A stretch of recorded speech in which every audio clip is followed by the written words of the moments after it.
More than 4,300 dead in Turkey and Syria after powerful quake, devastating the countries. Let's dive into the details, shall we? More than 4,300 people have died, and rescuers are racing to pull survivors from beneath the rubble after a devastating earthquake ripped through Turkey and Syria, leaving destruction and debris on each side of the border. One of the strongest earthquakes to hit the region in a century shook residents from their beds at around 4 a.m. on Monday, sending tremors as far away as Lebanon and Israel. In Turkey, at least 2,921 people were killed and more than 15,800 others injured. Wow. According to Turkey's head of disaster services, Yeniz Caesar. In neighboring Syria, at least 1,451 people have died, according to the Syrian state news agency SANA. 711 people have died across government-controlled areas, mostly in the regions of Aleppo, Hana, Latakia, and Tartus.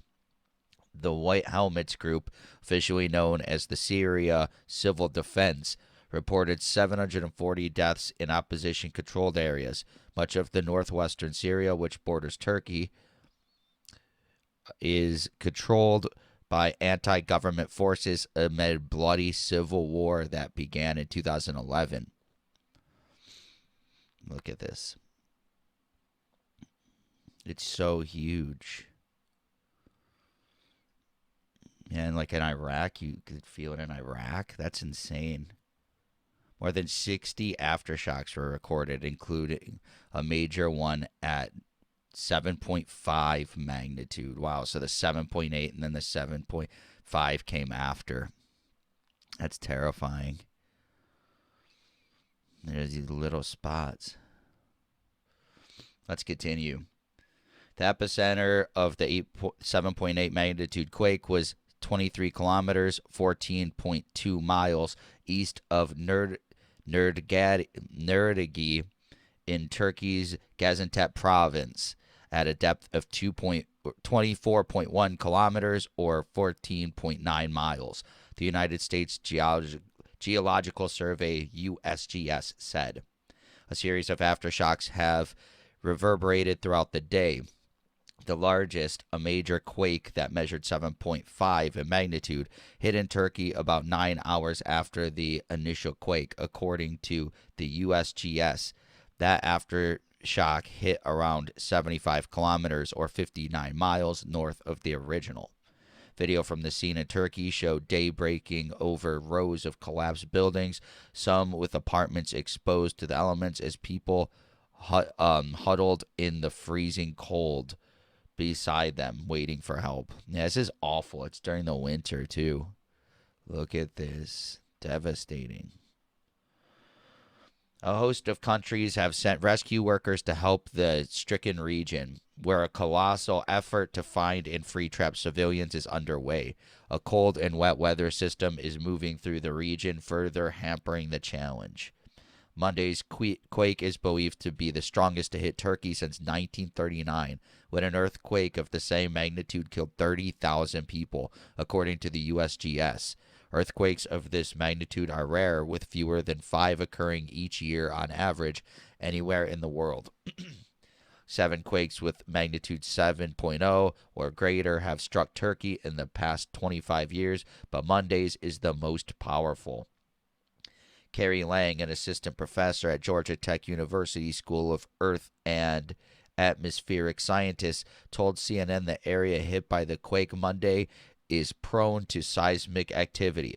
It's a very large fault zone, but this is a larger earthquake than they've experienced any time in recent history, Lang said.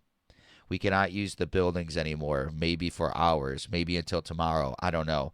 Dr. Mazen Kouera, Turkey director of the Syrian American Medical Society, SAMS, told CNN from near the earthquake's epicenter in Gaziantep, where he and his family were taking shelter in their car. Next to my building, about 200 to 300 meters, there's a collapsed building. There are many buildings that have collapsed in Gaziantep, said Kouera. Wow, this is awful. This is terrifying. Imagine being in this. And shout out if anyone was, man. Thoughts and prayers. This is crazy. SAMS is a medical relief organization working in Syria and neighboring countries, but their efforts to provide support will be hampered by the damage to buildings. We have four of our hospitals damaged severely by the earthquake. We have evacuated 2 of them, said Kawera, who is originally from Damascus, Syria. It felt like it would never be over. Ewid Cordy, my apologies for these names, by the way. They're quite tough. A CNN producer in Gaziantep who was staying with his parents when the earthquake struck early Monday said it felt like it would never stop. When the shaking stopped, Cordy and his parents walked out of their home still wearing their pajamas, he said. With several inches of snow on the ground, they waited outside in the rain for about 30 minutes before he could go back inside to grab coats and boots. Strong aftershocks have been felt in southern and central Turkey. About 11 minutes after the main quake hit, an aftershock of 6.7 magnitude hit about 32 kilometers or 20 miles northwest of the main quake's epicenter. Another intense aftershock with a magnitude of 5.6 then occurred 19 minutes after the main quake. That's awful. So, like, the buildings were already damaged, and then the shaking just kept coming back. Awful.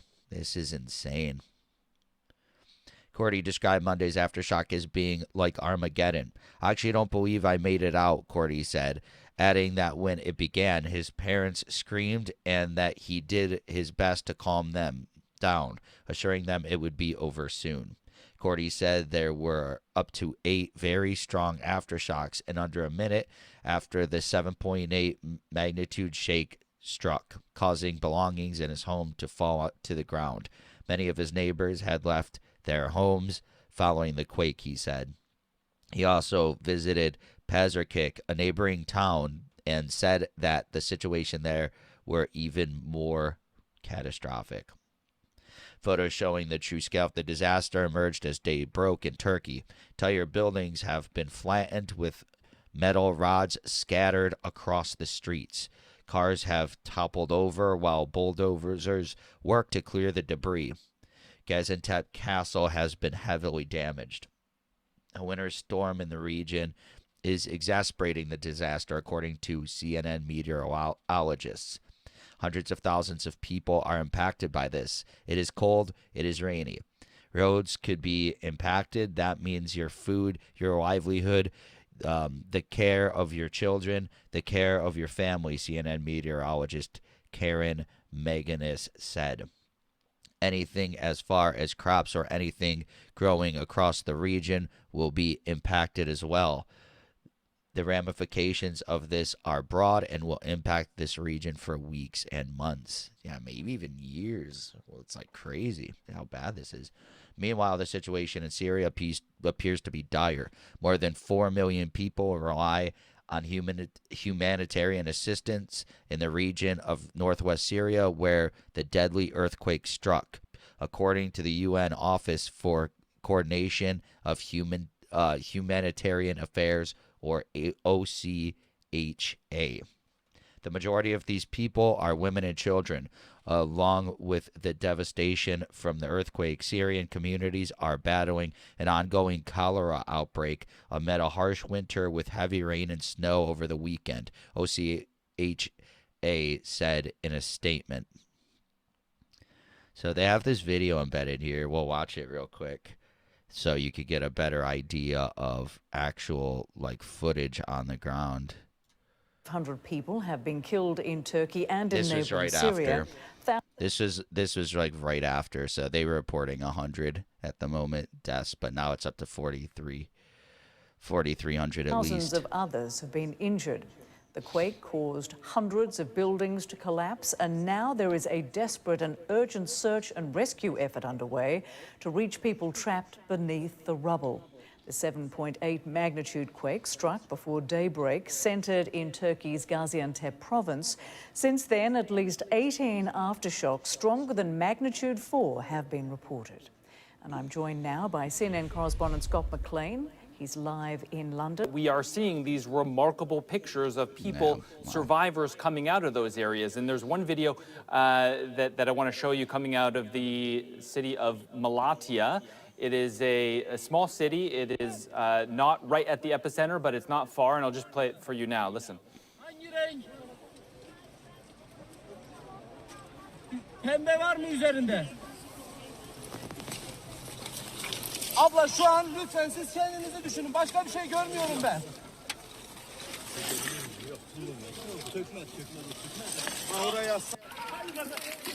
So it just gives you a sense of the chaos there and trying to communicate with people who may be trapped under the rubble. And you see people here using their hands to try to get to people when, frankly, they need heavy equipment. But even using heavy equipment is difficult because, of course, it's very sensitive. You don't want to move anything in the wrong way because you may risk the life of someone who is trapped underneath. You don't want to end up having something heavy, slab of concrete falling on someone below. They are also just struggling to deal with the basics right now. Obviously, they've cut off gas to many of the regions there for obvious reasons, so they don't have fires starting. They are also are power cuts in many areas, and mobile phone connectivity, especially near the epicenter, is not good as well. So what they're trying to do is trying to get mobile generators out to the area to try to make sure people have some level of connectivity there, but it is an extremely difficult situation, Rosemary.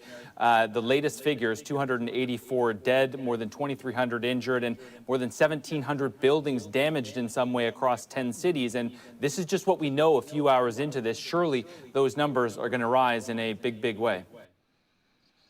Yeah, that's crazy. Man, that's a crazy video. Just shows all the devastation. Let's continue reading on what those situations like currently. Eyewitnesses in northwest Syria tell CNN the conditions in northwest Syria are terrifying in the aftermath of the quake, leaving entire families dead and survivors sleeping on the streets in the freezing cold. One of the eyewitnesses, who has lived in Idlib for the past 3 years, Dr. Mustafa Aido, a country director for U.S.-based NGA Med Global, said, "One of my colleagues, who I've worked with for more than 5 years, was killed about 2 years ago in Russian airstrikes. I found out today that his whole family, his wife and kids, all passed away today when their building collapsed." That's awful. Another eyewitness, Khalil Ashawi, who is a photojournalist based in Jindaris in Syria's northwest, says that in his 10 years of covering war in Syria, he hasn't witnessed scenes as disastrous as the one he did on Monday. Paramedics and firefighters are trying to help, but unfortunately there's too much for them to deal with. They can't handle it all. The quake damaged several archaeological sites in Syria, according to Syrian Directorate General for Antiques and Museums, DJAM, including Imam Ismaili Mosque and the Shemenis Castle in the Hana Governorate, and the 16th century Apollo Citadel. Some of these words, my apologies. Syria's ancient city of Aleppo in the country's northwest was seriously damaged in the ongoing civil war. DGAM says that artifacts inside the National Museum of Aleppo were also damaged on Monday's earthquake, searching for survivors. Search and rescue teams have been dispatched to the south of the country. Turkey's Interior Minister Selamin Soylu said. AFAD said it had requested international help through the Emergency Response Coordination Center, ERCC, the European Union's humanitarian program. Nearly 1,000 search and rescue volunteers have been deployed from Turkey's largest city, Istanbul, along with dogs, trucks, and aid, according to the governor, Ali Yerlikaya. The World Health Organization has activated its network of emergency medical teams in the two countries to assist those affected by the earthquake. The organization's director general tweeted, Erdogan also said in his television address that NATO, the European Union, and dozens of other countries had offered to help. The governor of Gaziantep, Devet Gol, said on Twitter that the earthquake was felt strongly in our city and advised the public to wait outside their homes and stay calm. Please, let's wait outside without panic. Let's not use our cars. Let's not crowd the main roads. Let's not keep the phones busy, he said. Gaziantep province has a number of small and medium-sized cities with a sizable refugee population, according to the Brookings Institute fellow Esli Azidenibis. Wow, look at this picture. Wow, the whole thing's collapsed. Some of these areas are rather poor. Some are more richer urban areas. But other parts that we're talking about that seem to have been devastated are relatively lower income areas, she said. Yeah, I guess that kind of makes sense because the buildings wouldn't be built as well to such a high standard. Video from the city of Diyarbakir to the northeast of Gaziantep shows rescue workers frantically trying to pull survivors out of the rubble. Erdogan said the quake was felt in many parts of the country. I convey my best wishes to all of our citizens who were affected by the earthquake that occurred in Karamanisa and was felt in many parts of the country. All our relevant units are on alert under the coordination of AFAD, Erdogan wrote on Twitter. Messages of condolences and support started pouring in Monday morning as world leaders woke to the news of the deadly earthquake.